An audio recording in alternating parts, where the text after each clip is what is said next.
Previously on the Lobby USA, our undercover reporter revealed tactics used against supporters of Palestinian equal rights. You have to show that they're racist hate groups and to consistently portray them that way. Tony is being recruited to work undercover for the lobby. It's a hostile environment and there's some risk involved. His assignment? To investigate people on a blacklist drawn up by a website called Canary Mission. It's an anonymous site. Nobody has any idea who's actually running this thing, and people have tried and looked into it. In the third of a four-part series, personal attacks, smears on anonymous websites, how sections of the pro-Israel lobby use unscrupulous means to discredit supporters of Palestinian civil rights.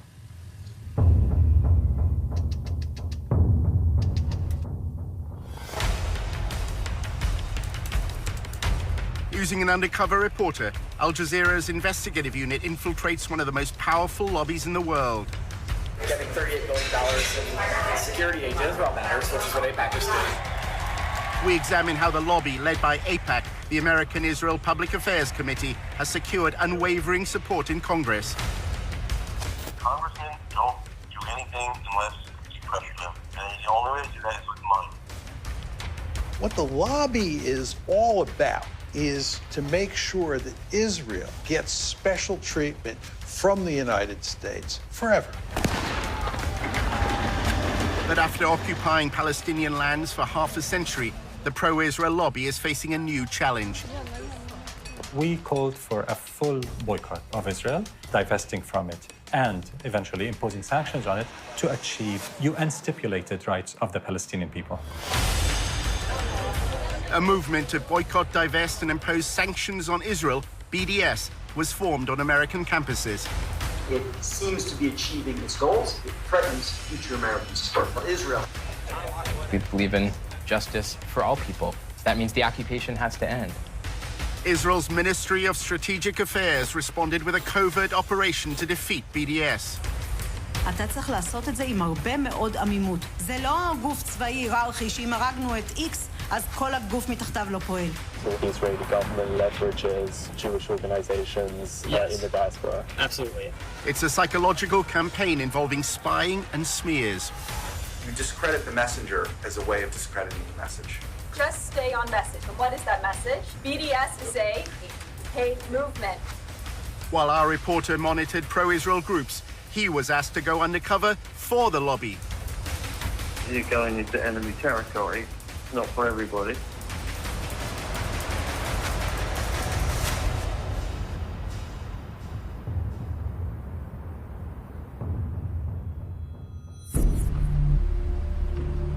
During his summer in Washington, Tony investigated how the lobby is responding to the growing support for BDS among students. AIPAC has an established network across high schools and universities and is also part of the wider campus coalition against BDS. I work with the DC school, so I can connect you to Georgetown, GW, American.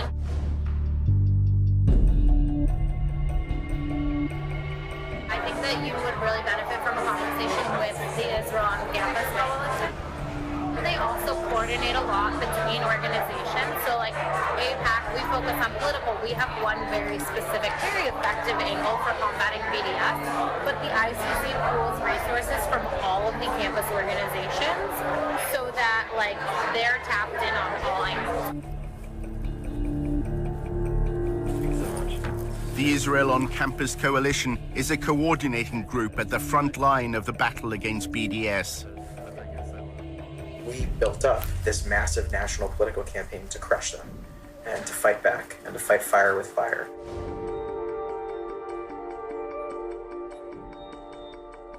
What we saw was a growing global movement to destroy Israel that was manifesting on American college campuses. It makes sense that they would try to poison the next generation. The one thing every member of Congress and president and ambassador and newspaper editor has in common is, by and large, they spent a little bit of time on a college campus, and probably those were formative years. The Israel on Campus Coalition is at the center of the lobby's response to BDS. There are about 100 maybe 120 now professionals that are working for a dozen national ICC partner organizations like AIPAC and Jazeera Fellowships and Stand With Us and Hillel and Chabad and API. Stand With Us and the ICC have a particularly close relationship.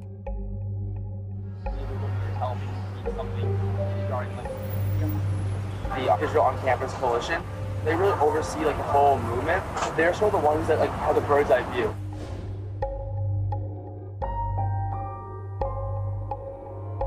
Let's just say like next week, a BDS resolution comes to campus. So the ICC will be the ones, they'll organize a conference call with all the partners. So they might say, okay, stand with us, we need a little bit more of your help because we need something regarding like what's like BDS resolution. The campus newspaper wants us to write like an op-ed. Can you guys help like the op-ed? So they'll sort of be the ones and they'll sort of be overseeing it. One of Tony's fellow researchers at the Israel Project had also worked with Stand With Us. One evening, Amanda told him how the work she'd been asked to do often made her feel uneasy. Stuff we produced, I felt was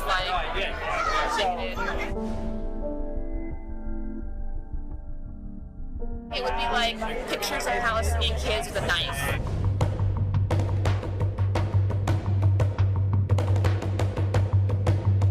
Those videos of like kids gonna like stab people and like we need to put this on Facebook and then have to make memes like to do like graphics about like that.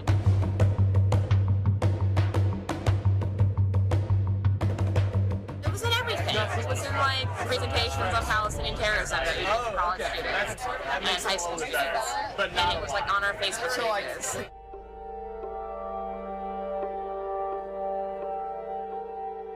It's embarrassed to be associated with it. You told me about that guy who was like telling you to like use racist, like use. Yeah. Were they going to universities and using that kind of language? Or? Yeah, universities, articles, Facebook, everything.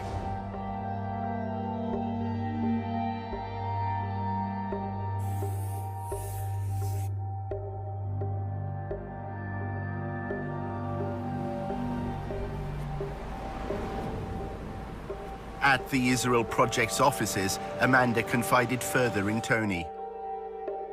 Her boss at Stand With Us instructed her to call BDS a racist hate group as often as possible, she said, because it polls well. Stand With Us also had what she described as a covert group which would slander people as anti-Semites. It made her feel uncomfortable. Amanda recalled how Stand With Us was involved at her university. Students who criticized Israel's treatment of Palestinians were routinely accused of anti-Semitism. The pro-Israel side would say things like, it's anti-Semitic. Say things like, why are they targeting Israel and not other Arab countries? You know, like, look at all this bad stuff happening to other places, and you know, and Israel is like a democracy. Like, they would just say all this stuff that was like so irrelevant. Do you think that there have been well-intentioned activists on American campuses who have found themselves in very difficult situations because these pro-Israel groups have tarnished them as anti-Semites? Oh, absolutely.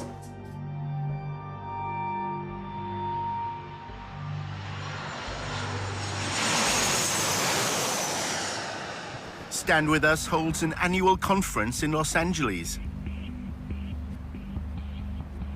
Its focus is on how to fight the BDS movement. To reveal the true nature of BDS, a venomous, deceitful, anti-peace, anti-coexistence movement that will settle for nothing short of the annihilation of the Jewish state. Jacob Bain from the Israel on Campus Coalition linked BDS to the rise in anti-Semitic hate crimes in America. Anti-Semitism is increasing in general, right? In the same way that we're seeing anti-Semitism increase in the community, we're seeing these awful, terrifying desecrations of Jewish cemeteries. Campus is no exception. At a social event held by a pro-Israel advocacy group, Tony finds out more about Stand With Us. Many here are recent graduates with backgrounds in student politics. I was the chief of staff for my friend who was our student senator.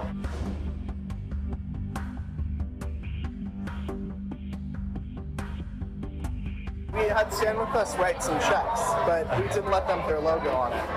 It's just our names on the logo. We didn't want that association because on Berkeley campus, if you don't know, they hate Stand With Us. As well as working behind the scenes to provide funds, Stand With Us helps pro-Israel groups denounce students who support equal rights for Palestinians. We've used Stand With Us strategically on my campus to have them publish stuff when we wanted stuff published. One girl that was running for our student senate, her last name's Dick, Samaya Dick. The summer of 2014, the Gaza bombings happened.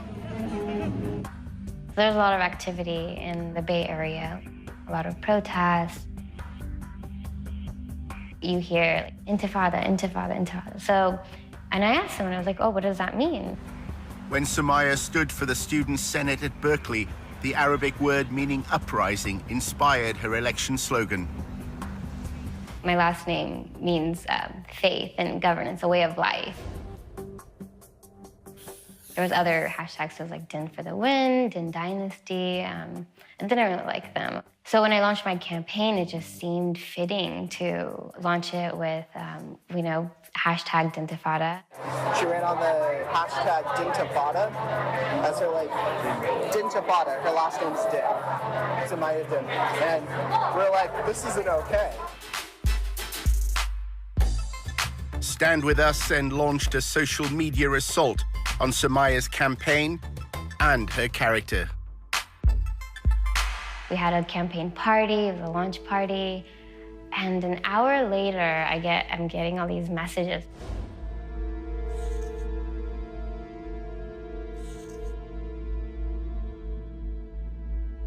We had Stand With Us attack this girl in an article, at least on their Facebook, right? They shared the screenshots and stuff and talked about, like, this isn't okay.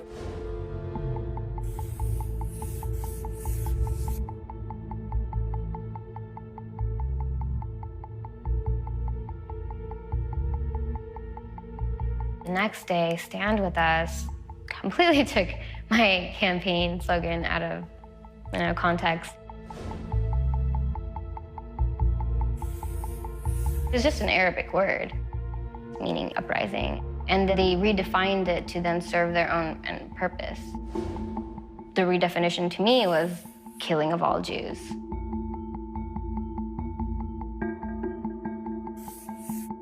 Samaya received a barrage of abuse on social media.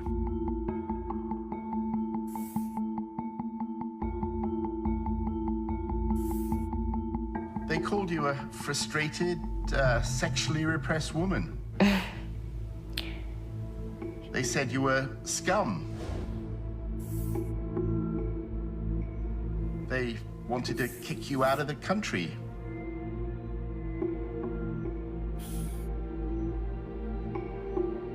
How hard was all that to deal with? Yeah, I distanced myself from that. I would go out and I would be walking on campus. Everyone would be looking at me. I felt like I needed to hide. It took me 3 days. I didn't sleep. I was just like, what's going on? We don't want Stand With Us's name, on our name.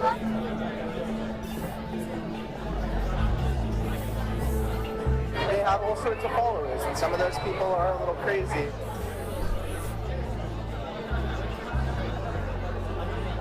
You have people that saying, like, that person should die. This girl was getting death threats. People are like, she's a terrorist, blah, blah, blah.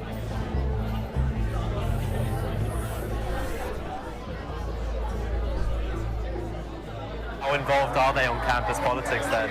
Like even if it's money, they get money, but it's rare that they put their name on something because the leadership that I helped create on that campus is aware that it ruins relationships. At the Israel on Campus Coalition in Washington, Tony discovered that the lobby is deliberately adopting a clandestine approach on campuses. We should stand behind our work, not in front of it. It's not helpful for Stand With Us to say to a pro-Israel student, or the Israel Project to say to a pro-Israel student, oh, sure, we'll help you, but you have to put our logo on it. We're working so closely with Stand With Us, and we have such a tight partnership with them today that it's totally seamless. Tony also discovered that anonymity is a key strand of the campaign against BDS. If one of these terrorists on campus wants to disrupt a pro-Israel lecture or something and unfurl a banner or whatever else, we're going to investigate them, look into bad stuff they've done. That stuff becomes very useful in the moment, and there are any number of ways to push it out. The only thing is that we do it securely and anonymously, and that's the key.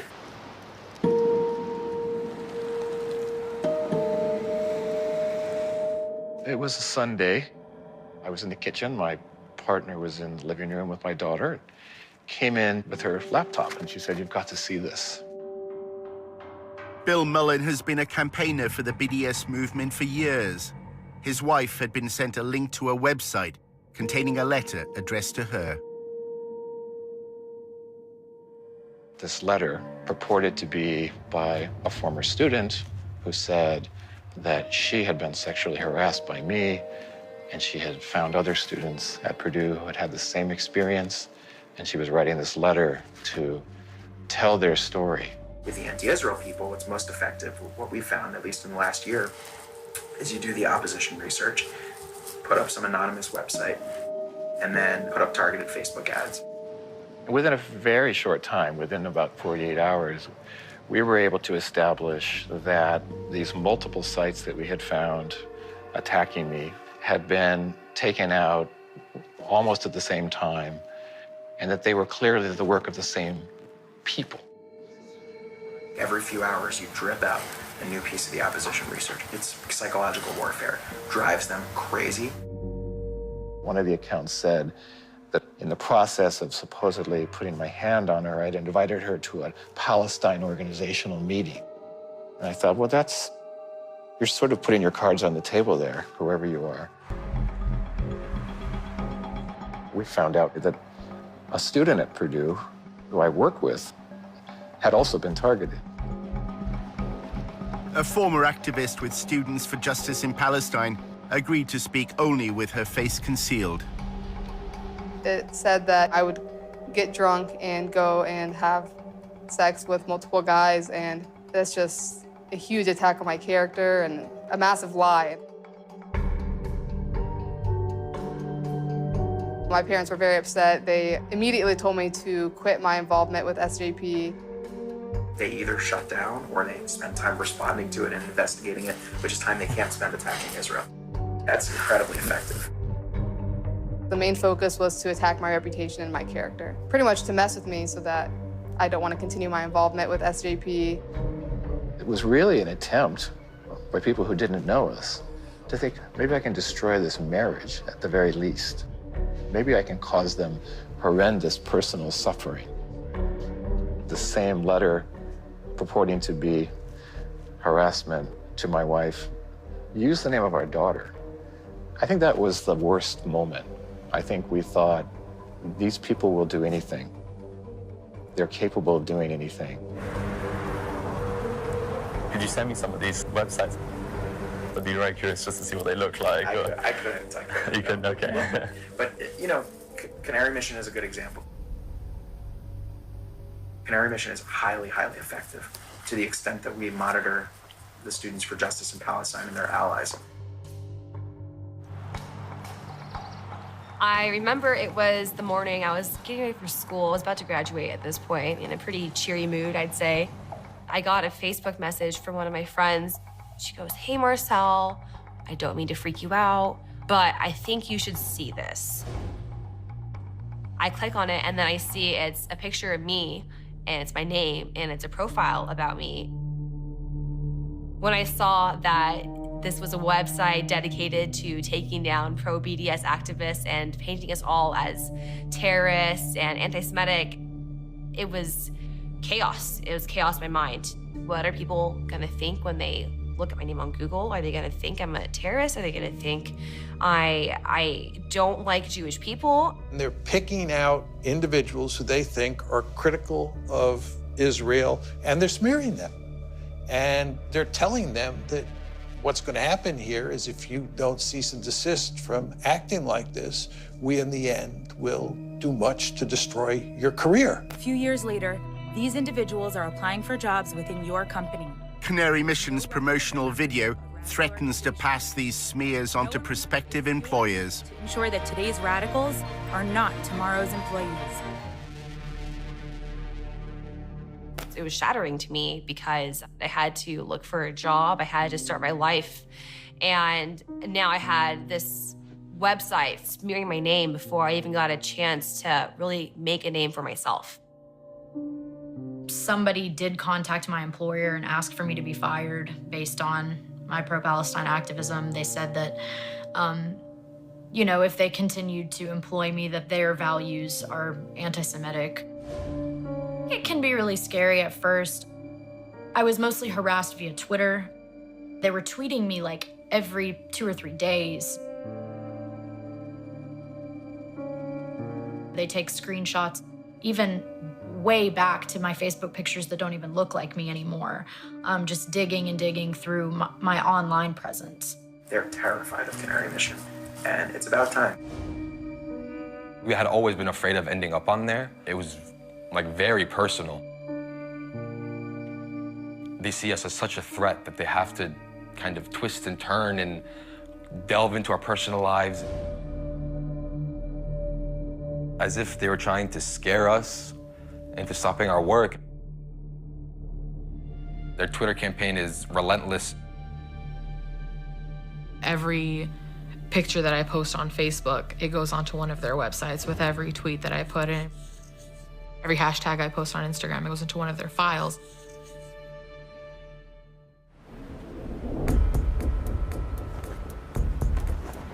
The research operation is very high tech.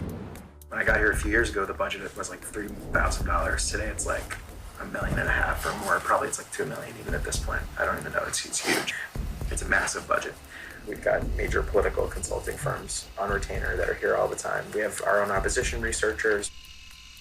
We have a lot of communications capabilities, and what's most interesting about it, I think, is that 90% of the people who pay attention to this space very closely have no idea what we're actually doing, which I like.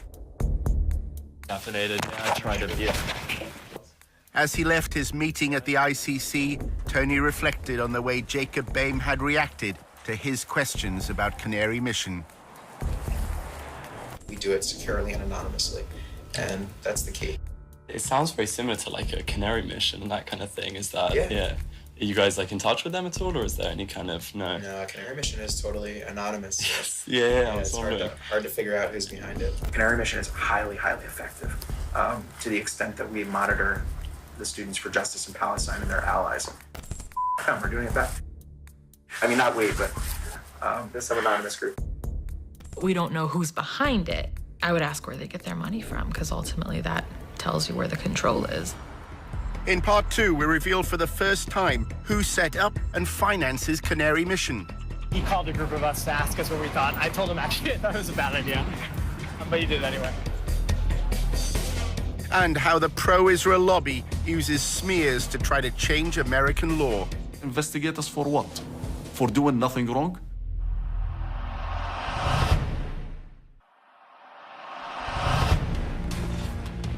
In part 1, how anonymous websites smear supporters of the BDS movement. Use the name of our daughter. They're capable of doing anything. It's psychological warfare. Drives them crazy. Not saying ownership, but I think it's that serious. Our undercover reporter, Tony, is having a coffee with Eric, his boss at the Israel Project.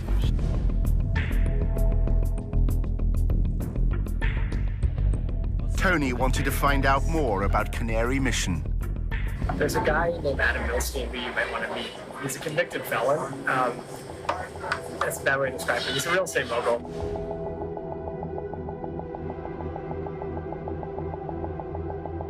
When I was working with him when I was at APAC, I was literally emailing back and forth with him while he was in jail. but he's loaded. I mean, he's close to $500 million. Adam Milstein has become a central figure in the lobby. His foundation funds numerous pro-Israel organizations. He also sits on the boards of AIPAC's National Council, the Israel on Campus Coalition, and Stand With Us. Our reporter filmed him alongside Jacob Boehm from the Israel on Campus Coalition at the Stand With Us conference in Los Angeles. The two men had lengthy private discussions. Milstein is close to probably the wealthiest donor to the pro-Israel lobby, Sheldon Adelson. Adelson's money helped Milstein expand the Israeli-American Council into a major new force within the lobby.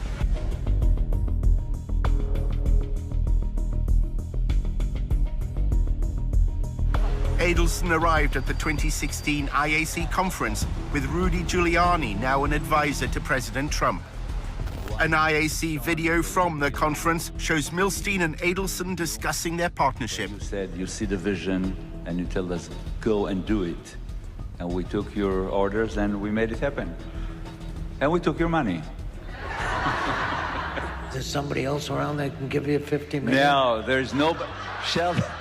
Eric is wary of Adelson's relationship with a U.S. president. He's really impulsive. If he gets a call from, Donald Trump, comes to get all the pro-Israel organizations to start helping us. He starts twisting their arms and putting pressure on them. Like, I give you $1 million. You better start putting out TV ads. Like, that's not our goal. It's not our mission. Tony attended the Israeli-American Council's annual conference. At a party, he spotted the IAC's chairman, Adam Milstein. It's very important we're proud Jews. We're not, I was born Jews, but I'm really not Jew, and I'm not sure. We're proud Jew. We're proud about our history. We have strong connection to the land of Israel. So this Israeli identity is now all over the world. I'm Tony. I'm in the Israel Project with Eric Gallagher. Milstein told Tony how critics of Israel should be handled. First of all, investigate who they are. What's their agenda? They're picking on the Jews because it's easy, because it's popular. We need to expose what they really are. And we need to expose the fact that they're anti-everything we believe in. And we need to put them on the run. Right now, they can do whatever they like, terrorize us, and we are... How do we put them on the run, though? Doing it by exposing who they are, what they are, the fact that they're racist, the fact that they're bigoted, that they're anti-democracy. Do you think there's a good role to just naming them as anti-Semites? Not just anti-Semites, it's too simple. We need to present them for what they really are. They're anti-freedom, they're anti-Christian, they're anti-democracy. That's what we need to do. Numerous groups from the pro-Israel lobby were attending the conference. An Israeli official gave them a message to pass on to BDS supporters in America. Everybody out there who has to do anything with BDS should ask himself twice, do I want to be on this side or do I want to be on the other side? If I'm submitting to BDS, what would be the effect?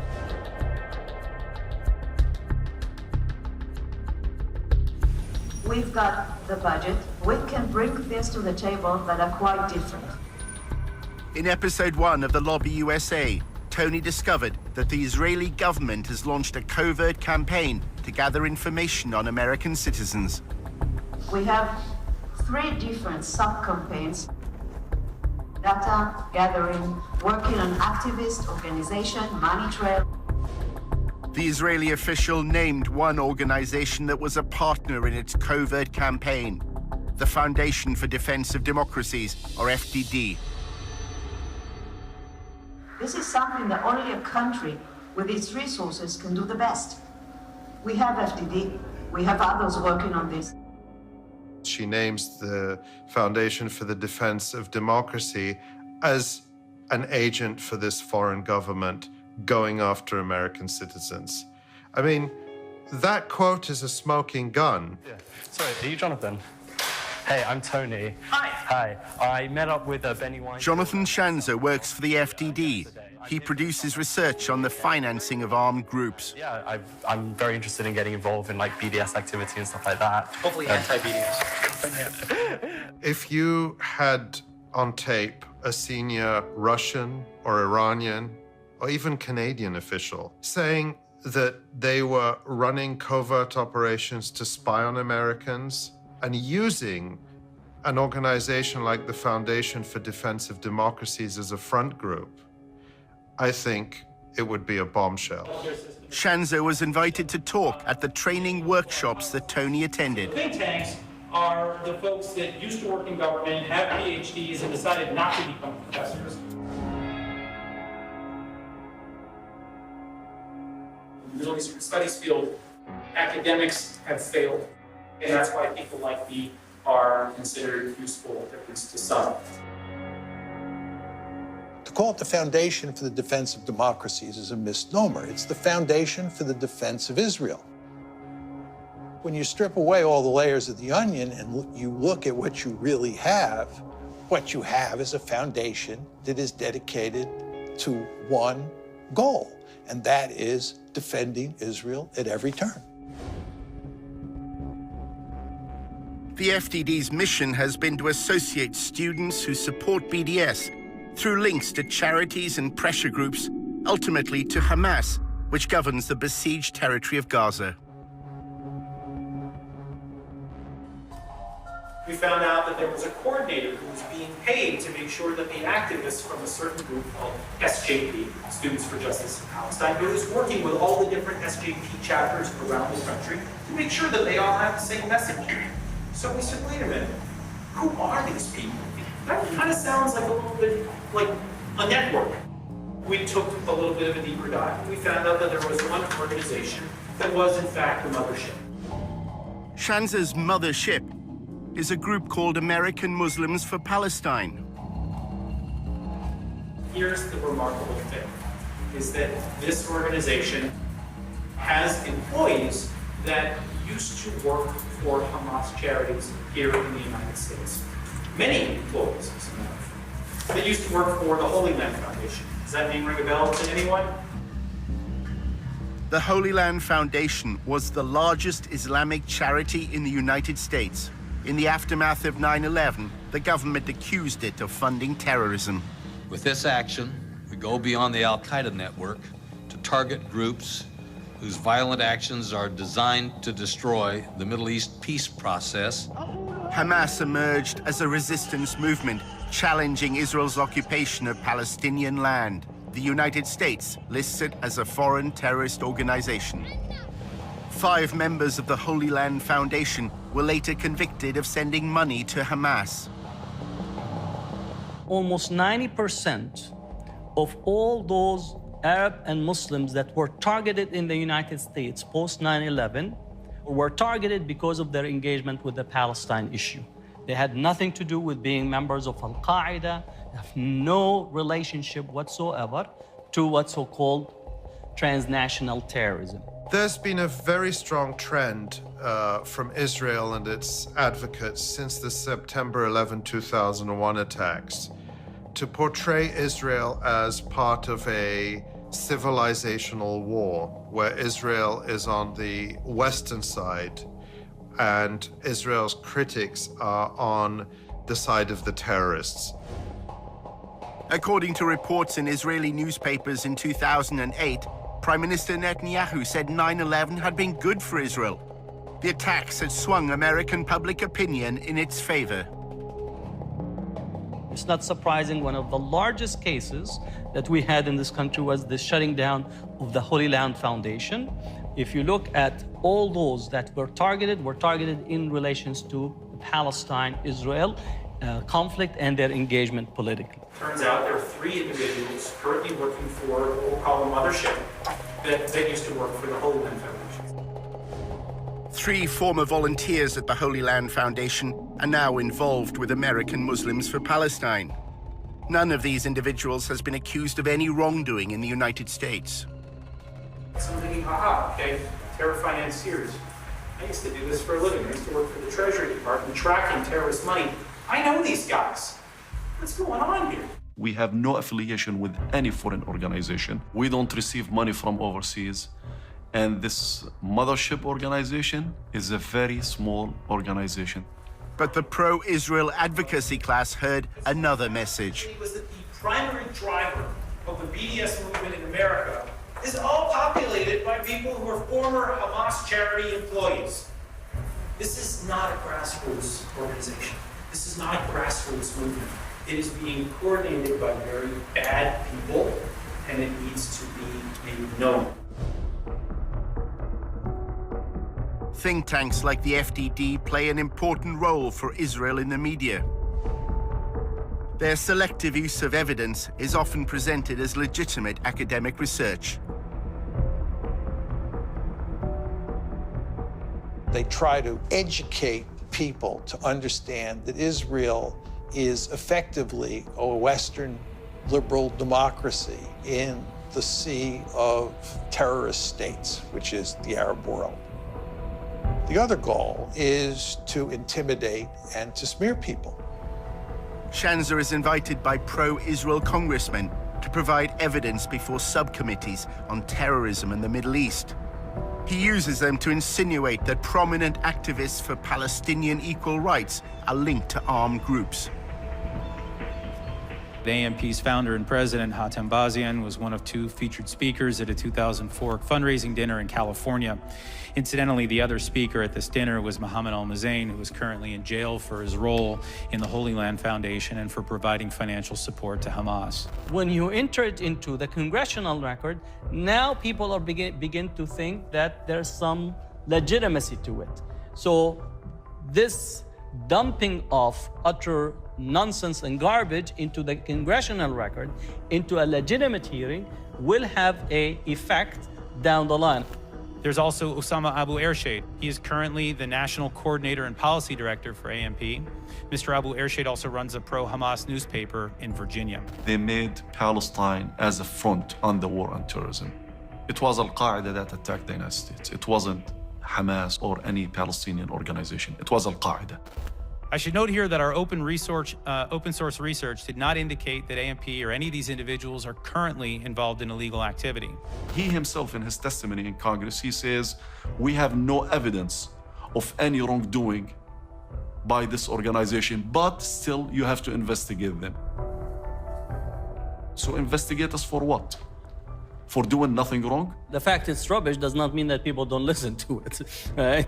Shanzer's allegations that American students are somehow connected to armed groups in the Middle East has become part of the lobby's attempt to demonize BDS. Organizations that have spread throughout the world via a network of carefully constructed proxies. We should promote the fact that, according to Jonathan Censored, knows terrorism, he said a group of people who were active in funding Hamas have now formed a group, American Muslims for Palestine. Shanzer, testifying, said they're a leading driver of the BDS campaign. They're the most important sponsor and organizers of SJP.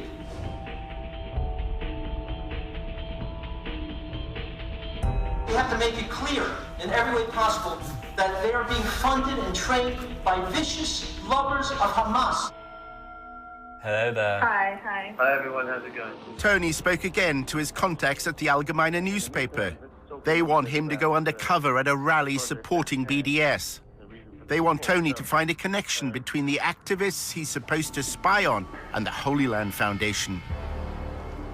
There's a long history of crimes affiliated with the BDS movement that have been judged as such by U.S. courts. For example, the Holy Land Foundation. Are these people still active and present within the movement? Who seems to be the people running the show here? Is there any acknowledgement of any sponsors? This is an incestual business. You know, they're all interconnected. This is not me just spouting off because I'm paranoid. There have been actual cases, like the Holy Land case that happened a few years ago. A lot of these guys had worked with those people, and they themselves have not yet been indicted, but they're all interconnected. Part of the reason why that is so crucial is because when you're making lines from one organization to the other, eventually you make a line to Hamas, to Hezbollah, to Iran. Sounds good. Well, we're grateful to have you. Let's see how it goes. While he considered his undercover mission for the Allgemeine, Tony set up a meeting with Jonathan Schanzer. It was at the office of the Foundation for Defense of Democracies. Hey, how are you? I'm good. Good to see you. You too. At their earlier meeting, Schanzer had stressed the importance of links that connected students who support BDS to the Holy Land Foundation and then Hamas. Now he was more downbeat. The lobby is apparently failing in its attempts to discredit the movement. BDS has taken everybody's surprise. It's come up, behind everyone's back and bit them on the ass. Yeah, that's a complete mess. I can tell you that I don't think anybody's doing a good job. We're not even doing a good job. We did some good research, but we haven't figured out how to do anything with it. Schanzer is unhappy that his alleged links between Students for Justice in Palestine and Hamas have not been publicized more widely. The stuff that I shared with your group, our hope was to really, make this something that people could sink their teeth into, but no one has turned it into, no one's weaponized it, is probably the best way of describing it. The slurs the lobby once relied on are no longer working. Personally, I think anti-Semitism as a smear is not what it used to be. Schanzer's now trying to link BDS to a small Palestinian faction that once was involved in militancy, the Popular Front for the Liberation of Palestine. So you got Hamas on one hand, you got PFLP on the other. Sooner or later, this stuff will come to light. What have you found so far? We'll come out with something when I've got enough. We found indications that there could be some research to produce.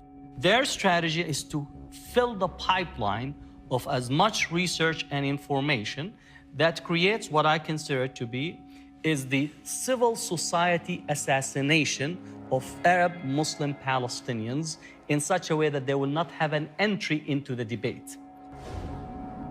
Schanzer claims he's found yet another means of discrediting the BDS movement, this time connecting it to the Muslim Brotherhood. The problem is the Muslim Brotherhood's not an illegal organization in the United States. So you can say that that's bad, but if there's no legal link, there's no, there's no law enforcement angle on any level, then it becomes really hard to win. The Muslim Brotherhood is a loose international movement which endorses the political expression of Islamic values. Congress is now considering designating it as a terrorist organization. They are moving right now with a bill to try to ban the Muslim Brotherhood movement. So the strategy that is being deployed, which is create the demonization, filling the garbage can with as much material as possible, especially from a Congress and Senate. We've been dealing with the radical Islam from the Islamic Republic since 1979, the Muslim Brotherhood since the 1920s. You've got the Islamic State, you've got the Islamic Republic. Their hatred for Israel, their Islamist ideology is what really motivates the terrorism that they carry out. You have to attack their weaknesses better than they attack your weaknesses. That's war. Why they're doing this? Why they're going after our organizations? It's always connected to the issue of Palestine. They always try to connect us, to connect dots that they don't exist. Terrorism is a very effective word. And what a lot of people in the lobby try to do is describe pro-Arab or pro-Palestinian groups as terrorist groups. There's no doubt that when you employ the tactic of identifying Muslim or Arab or Palestinian groups as terrorist organizations, that you're promoting Islamophobia. Schanzer is a popular speaker at the pro-Israel campus events that Tony attends. Hey, how are you? Good to see you. You too. Welcome. A panel discussion at George Mason University is an opportunity to promote the FDD's research to a friendly audience. My organization, FDD, earlier this year concluded a deep dive study into the fiscal and corporate sponsors of BDS, and we found several troubling connections to the Palestinian terrorist group Hamas, an Islamist supremacist organization that seeks nothing less than the annihilation of the state of Israel. I recently published research just this week showing that BDS groups get help from other Palestinian terrorist organizations like the Popular Front for Liberation of Palestine. Problem is that most students don't know who is behind BDS, and most Americans don't know. And this is why BDS is gaining traction. AMP is the de facto national leadership of Students for Justice in Palestine.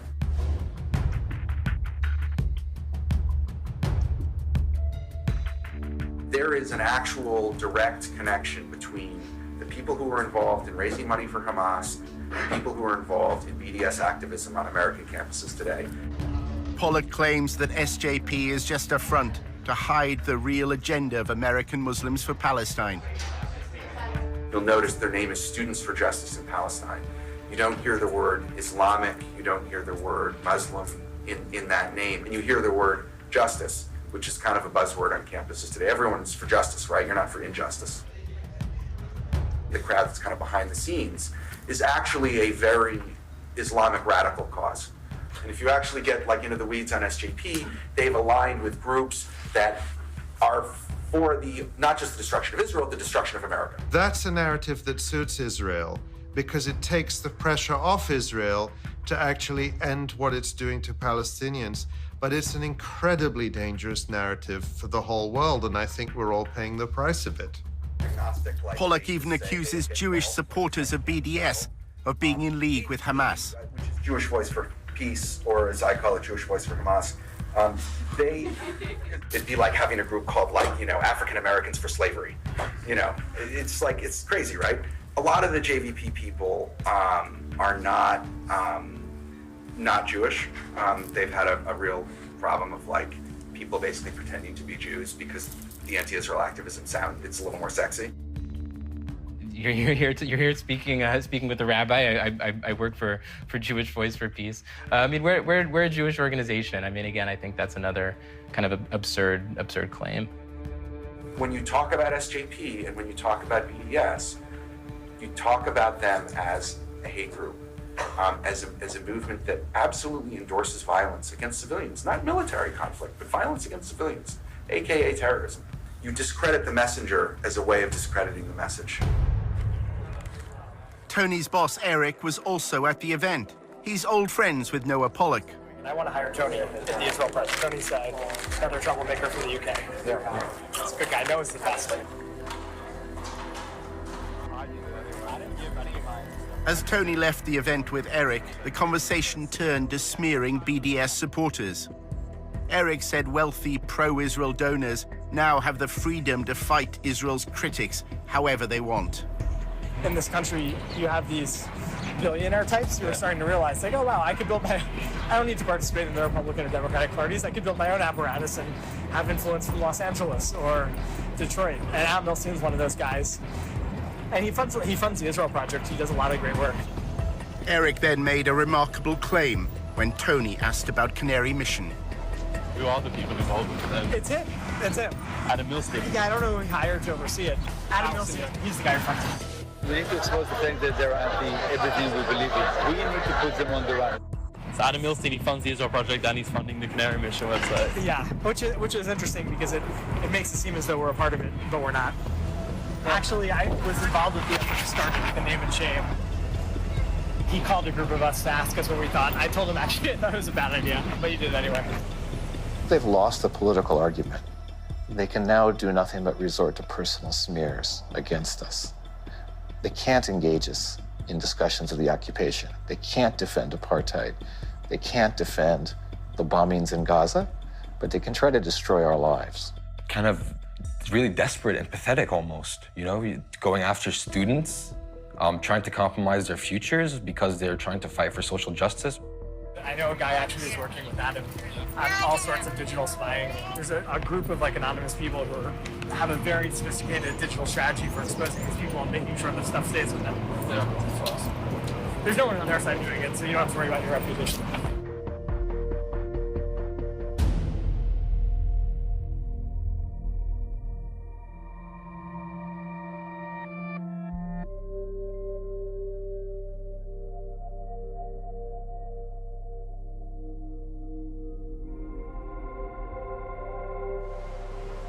In episode 4, how the pro-Israel lobby is fighting the public relations war. the activism has to be like very provocative and attention getting and just like total like no given. And how the Israel Project is laying the ground for a future conflict with Hezbollah. We have to be ready because that war will be won and lost. You know, the court of public opinion, not the